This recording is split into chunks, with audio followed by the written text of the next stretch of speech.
Florence Nightingale, the lady with the lamp, forever changed the way we understand nursing. In this video, we explore her groundbreaking theory that still shapes modern care. Who was Florence Nightingale? Born in 1820, Florence Nightingale was a visionary. Her work during the Crimean War and beyond laid the foundation for what we now call professional nursing. What is her nursing theory?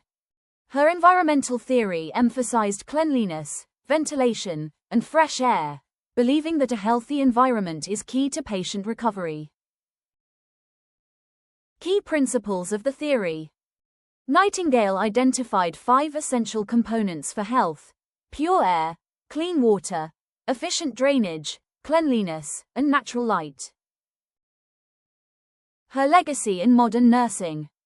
Her legacy goes beyond hospitals. She inspired public health reforms, infection control practices, and the importance of data in decision-making.